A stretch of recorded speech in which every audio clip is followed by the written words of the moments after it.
व्यक्ति अपने औलाद के लिए राक्षस बन सकता है, वो आपके बच्चों के लिए भला क्या नहीं कर सकता। तो ऐसे लोगों से सावधानी की ही आवश्यकता है। समाज में पर समाज को लूटते हैं और छलते हैं और आपकी जेबों पर डाका डालते हैं। बंधुओं, पुलिस ने ये यहाँ तक भी मैं समझता हूँ कि बताया कि और भी 2-3 प्रकार के पॉइजन मिला करके बच्चों को मारा गया था।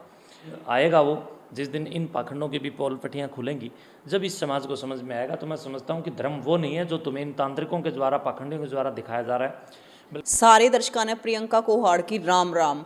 और आपने देखा था कि जो भैंसली वाला मामला है कि किस प्रकार से पुलिस ने जांच करी और उसके बाद जो इस अपराध के पीछे था भूप सिंह खुद, तो उसको भी पुलिस सामने लेके आई। सारी वीडियो आपने लगातार देखी भी, अपडेट देखी भी किस प्रकार से रही। तो बात करें तो महंत योगी सुकराईनाथ जी की, तो इनके भी बयान सामने आए थे और ये हमीरवास थाना में गए भी थे। तो राम राम महाराज जी। राम राम, जय शिव गोरक्ष। तो महाराज जी, आपके लगातार बयान आने लग रहे हैं इस पर मामले पर, और आप हमीरवास थाने में भी पहुंचे थे। प्रिय बंधुओं, दर्शकों और हरियाणा वाणी के जितने भी दर्शक मुझे आप सब देख पा रहे हैं, पूरा संगठन मुझे देख पा रहा है, मैं आपको यही कहना चाहूँगा कि प्रियंका ने अभी मेरे से ये पूछा कि मेरे बयान सामने आने लग रहे हैं। मेरे बयान कभी छुपे हुए नहीं थे, बयान सामने नहीं आ रहे थे, बल्कि वो मेरे हृदय की एक टीस थी।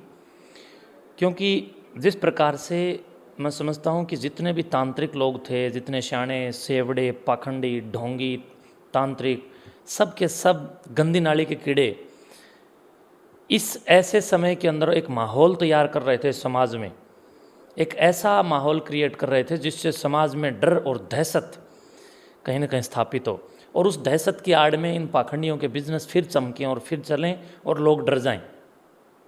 मैं समझता हूँ कि मेरा कोई बयान नहीं था, बल्कि इस एक नकारात्मक समय में सकारात्मकता की एक किरण के रूप में, एक सूर्य के रूप में मैं इस बात को रख रहा था, बता रहा था, बोल रहा था, लोगों को सिखा रहा था, मोटिवेट कर रहा था कि भाई कुछ नहीं, ये एक पॉइजन हो सकता है, एक रासायनिक पदार्थ हो सकता है, कोई रासायनिक अभिक्रिया के या किसी भी क्षेपीय अभिक्रिया के या तमाम प्रकार की अभिक्रियाओं के आड़ में ये लोग पाखंड कर रहे हैं। तो वो एक मेरा अपना अभियान है कि हम लोग समाज को तांत्रिकों या पाखंडियों या भूतों के नाम पर डराने वाले लोगों के चंगुल से बाहर निकालें। तो महाराज जी, मतलब आप हमीरवास थाने में पहुंचे, तो वहाँ पे जाकर आपने क्या एक्शन लिया? हमीरवास थाने में मैं इसलिए गया कि बंधुओं, जैसे आपने मेरे इसी आपके चैनल पर पहले भी वीडियो देखे हैं, जब ये पूरा पुलिस ने खुलासा किया, इससे पूर्व ही मैं बार बार बोल रहा था, अन्य कई चैनलों पर भी मैंने बहुत बोला, प्रयास किया कि भाई ये सारा का सारा साइंटिफिक मामला है, विज्ञान का मामला है और पाखंड का मामला है। लेकिन मैं समझता हूँ कि लोगों ने, बहुत सारे समाज ने जागरूकता भी दिखाई। इसी दरमियान कुछ ऐसे लोग सामने आए जिन्होंने कहा हम आत्मा से बात करा दें। कोई कहता है कि मैं प्रेत से बात करा दूं, कोई कहता है कि मैं चौकी लगा दूं, कोई कहता है मैं इलाज कर दूं, कोई कहता है कि मैं इस चीज़ का गंडा बांध दूं।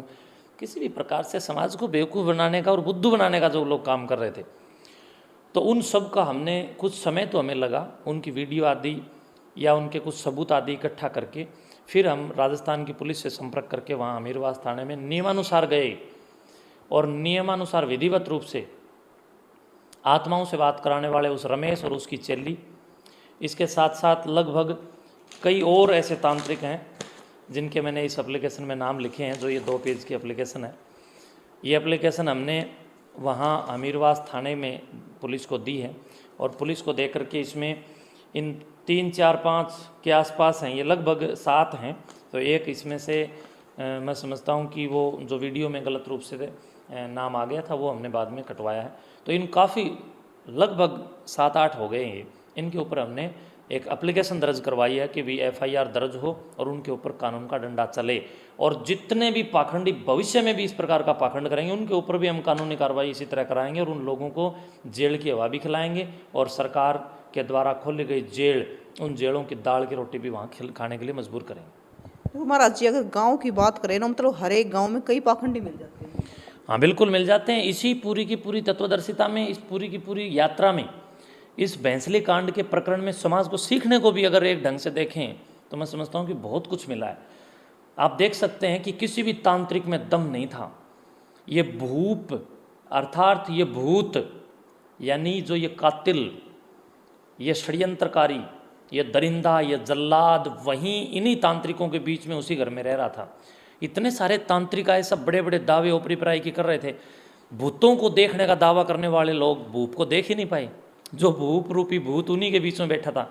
तो यानी ये सब के सब छलावा और छद्म वेशिता है, इनसे आप बचें। ये एक फरेब है, एक झूठ है, एक मिथ्या है। और मैं समझता हूँ कि इस समय समाज को तो अवश्य जाग जाना चाहिए। और रही बात तंत्र विद्या की, जो ये लोग बड़ी मात्रा में षड्यंत्र कर रहे हैं वो इसलिए कर रहे हैं कि समाज के जो प्रबुद्ध लोग हैं वो चुप्पी साधे बैठे हैं। हम जैसे लोग जितने भी समाज में साधु संत हैं वो जब चुप रहते हैं तो गंदे लोग, मैं समझता हूँ कि एक हो जाते हैं और अपनी बरसाती मेंढक के रूप में सामने आकर के समय समय पर समाज को लूटते हैं और छलते हैं और आपकी जेबों पर डाका डालते हैं। बंधुओं, इसी दरमियान इसी भैंसली कांड प्रकरण में कई सारे तांत्रिकों पर जब हमने ये कंप्लेन करवाई है तो कंप्लेन के बाद कुछ ने तो मठ में आकर के बाकायदा नियमानुसार सार्वजनिक रूप से माफ़ी भी मांगी है और कुछ ने मुझे फ़ोन किए हैं, कुछ लोग पंचायतों को लेकर के आए हैं। तो उनमें से विभिन्न प्रकार से तांत्रिकों ने, किसी ने मुझे कहा है कि महन जी आज के बाद हम ये काम ही छोड़ देंगे, हम तो फल फ्रूटों की रेडी लगा लेंगे, आप हमारे खिलाफ पुलिस कंप्लेन मत करो। किसी ने कहा कि हम सुधर जाएंगे महाराज जी, हमारा नाम सार्वजनिक करोगे तो बच्चों के लोग शादी भी नहीं करेंगे। तांत्रिकों ने विशेष कई प्रकार से अपने अपने यहाँ पर आकर के मेरे सामने निवेदन रखे।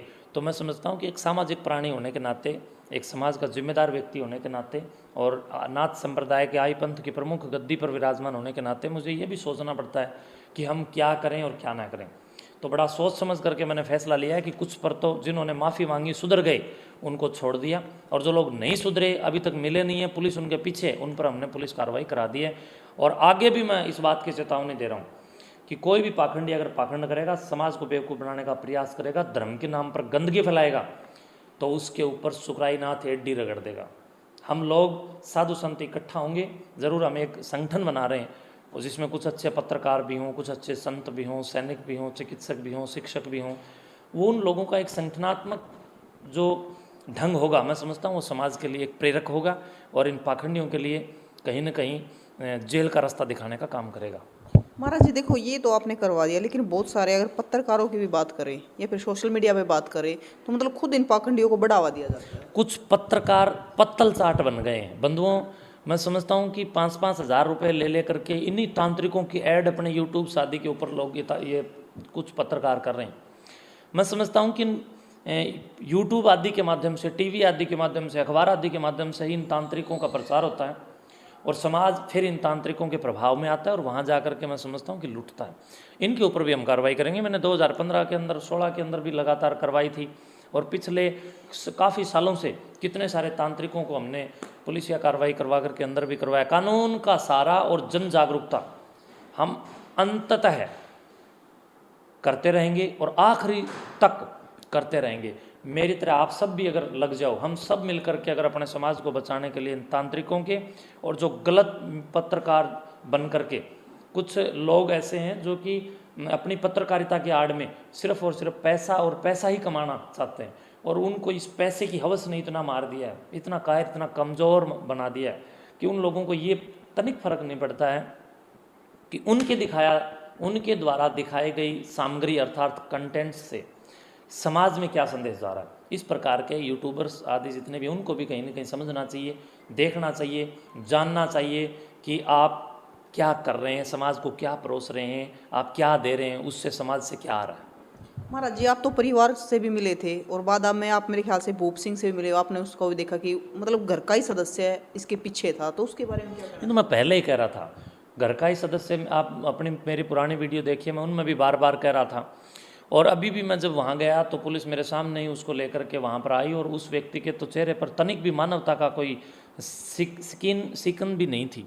उसके चेहरे पर थोड़ी सी भी ये नहीं थी कि मैंने इतना बड़ा कोई द्रोही या द्रोह किया। इस प्रकार के व्यक्ति राक्षस होते हैं, ये साइको लोग होते हैं, मेंटल लोग होते हैं, हमारे बीच में रहते हैं, हम इनको पहचान नहीं पाते हैं। और मैं समझता हूँ कि अब पुलिस को और भी ज़्यादा इसमें कुछ तथ्य प्राप्त हुए हैं। बारबिट यूरेस नाम जो जहर और सोडियम, 2 चीज़ें तो पहले मिली थी, अब पुलिस ने ये यहाँ तक भी मैं समझता हूँ कि बताया कि और भी 2-3 प्रकार के पॉइजन मिला करके बच्चों को मारा गया था। तो ये समाज को समझने की ज़रूरत है। विज्ञान के ज्ञान की आवश्यकता है। प्रकृति के क्रमबद्ध सुव्यवस्थित ज्ञान को विज्ञान कहते हैं। बंधुओं, जहाँ सदृढ़ता है जहाँ अनुसंधान है, जहाँ तटस्थता है और जहाँ पूर्ण खोज है, वही विज्ञान है। उसी विज्ञान पर भरोसा करें, किसी तांत्रिक पर भरोसा ना करें। और ये जो भूत जैसे भूत हैं, इन और भी ऐसे भरे पड़े हैं, बैंसली गांव में नहीं बल्कि और भी गांव में भरे पड़े हैं। इनको समय रहते हुए पहचानो, वरना ये जरूरी नहीं कि अपने बच्चों तक ही ये डायन बन सकते हैं, डाकू बन सकते हैं, चोर बन सकते हैं, राक्षस बन सकते हैं। ये पड़ोसी के बच्चों को भी खा सकते हैं। हम सब जागरूक रहें। जो व्यक्ति अपनी औलाद के लिए राक्षस बन सकता है, वो आपके बच्चों के लिए भला क्या नहीं कर सकता। तो ऐसे लोगों से सावधानी की ही आवश्यकता है समाज में। महाराज जी हमारे पास मतलब आपकी वीडियो देखी, लोगों ने मतलब देखा भी महाराज जी कितने सही बोल रहे हैं, तो मिलने के लिए फ़ोन भी आते कि महाराज जी का नंबर चाहिए हमें, तो कहाँ मिले, कैसे मिले? प्रिय बंधुओं, ये आपकी बिल्कुल सही बात है। बहुत सारे लोग मुझसे मिलना भी चाहते हैं। अभी फ़ोन बहुत आते हैं, मित्र प्यारों के भी फ़ोन आते हैं, जो जान पहचान के लोग उनसे उनके पास भी लोगों के फ़ोन आते हैं। देखो, हर किसी से मिलना तो संभव नहीं हो पाता है, क्योंकि मेरे पास व्यक्तिगत रूप से भी बहुत फ़ोन आते हैं और मेरे बहुत काम होते हैं। सारा दिन समाज के लिए कार्य करता हूँ। जिस किसी को भी मेरे से मिलना हो या किसी भी प्रकार से अपनी कोई आप मेरे से अपनी हेल्प या पाखंडी तांत्रिकों के खिलाफ कोई सूचना देना चाहते हो, तो हिसार जिले के हांसी स्थित नारनौंद कस्बे के खेड़ी जालब के पास गांव कोत कलां कोत खुर्द में आप जब आएंगे, वहां आकर के किसी से ये पूछेंगे कि महायोगी दादा कलाईनाथ कालापीर मठ कहाँ है। उस मठ में आप आइए। बड़ा प्रसिद्ध सुप्रसिद्ध एशिया महाद्वीप के, भारतवर्ष के, हरियाणा प्रदेश का, हिसार जिले का बड़ा शानदार मठ है। आप मठ में आइए। अगर मैं नहीं मिलता हूँ तो मठ में बड़े बड़े दान पात्र लगे, उनके अंदर आप अपना कुछ भी सुझाव है तो लिख करके डाल सकते हैं। और मठ में आप आएंगे चतुर्दशी के दिन, तो मैं यहीं मिलता हूँ चतुर्दशी के दिन। उसके सिवाय मैं रोज़ गांव में समाज के अंदर ही रहता हूँ।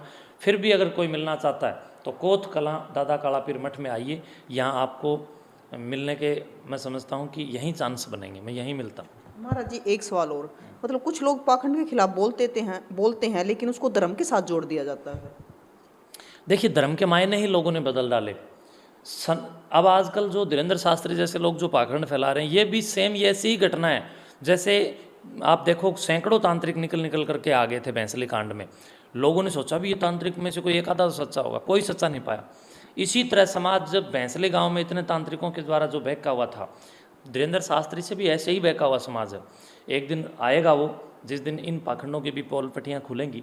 जब इस समाज को समझ में आएगा तो मैं समझता हूँ कि धर्म वो नहीं है जो तुम्हें इन तांत्रिकों के द्वारा, पाखंडियों के द्वारा दिखाया जा रहा है, बल्कि धर्म वो है जो आपको वेद के द्वारा बताया जा रहा है, दर्शन के द्वारा बताया जा रहा है, या आदर्श दिनचर्या की गुरुकुल पद्धति के अंदर बताया जा रहा है। धर्म को समझें, एक बार शास्त्रों का अध्ययन करें, पाखंड का नहीं। तो भी आपने पूरा का पूरा बैंसली कांड है जो देखा भी था और सुना भी था, क्योंकि उस टाइम पर अगर बात करें तो सबके ये था कि अपने आप आग लग जाए। उस टाइम पर फ़ोन भी इतने आए भी हम इलाज कर देंगे, हम न्यू कर देंगे, लेकिन आखिर में इलाज करा सिर्फ पुलिस ने, पूरी जांच करी। पुलिस ने जांच, इलाज किया पुलिस ने, इलाज किया विज्ञान ने, इलाज किया ज्ञान ने, इलाज किया सरकार ने, विज्ञान, और इलाज किया जांच ने।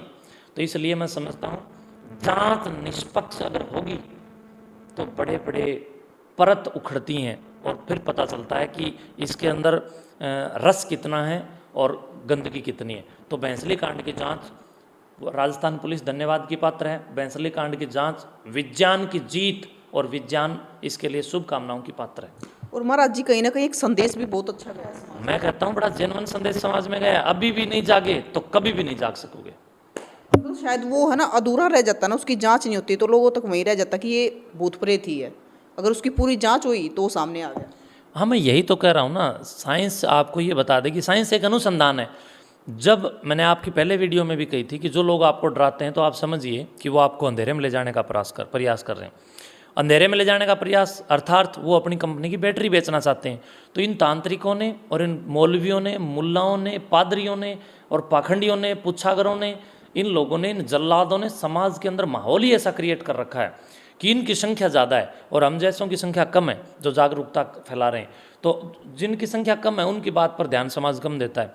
लेकिन आप देखिए कि दूध से ओरिजिनल घी थोड़ा सा ही निकलता है, लस्सी बहुत ज़्यादा होती है, लेकिन लस्सी की वैल्यू क्या है और घी की वैल्यू क्या है, ये समाज को समझना ही पड़ेगा।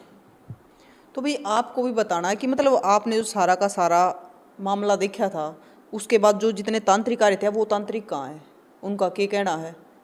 क्योंकि जब तो वो कह रहे थे कि मैं इलाज कर दूंगा, न्यू कर दूंगा, मैं न्यू कर दूंगा, ये फलानी का है, ये काली माता, कर भी रहे थे, बहुत सारे उड़ाए भी हैं, खड़े भी रहे हैं, तपस्या भी कर रहे थे खड़े होकर ने। तो लगातार ये चीज़ चलती रही है, लेकिन आखिर में रिजल्ट आपके सामने था कि इसके पीछे अपराध था, और वो भी बहुत बड़ा अपराध। पूरे परिवार को मारने की साजिश करी गई थी, लेकिन 2 बच्चे और दादी को भी मार सका भूप सिंह। तो आगे की भी मतलब अब आपने बताना कि महाराज जी की बातों से आप कितने सहमत हो, क्या कहना चाहते हो। अगर सहमत हो तो अपनी राय जरूर बताओ, और तस्वीरों को ज़्यादा से ज़्यादा समाज में फैला दो ताकि पाखंड खत्म हो जाए। फिर मिलेंगे। जय हिंद।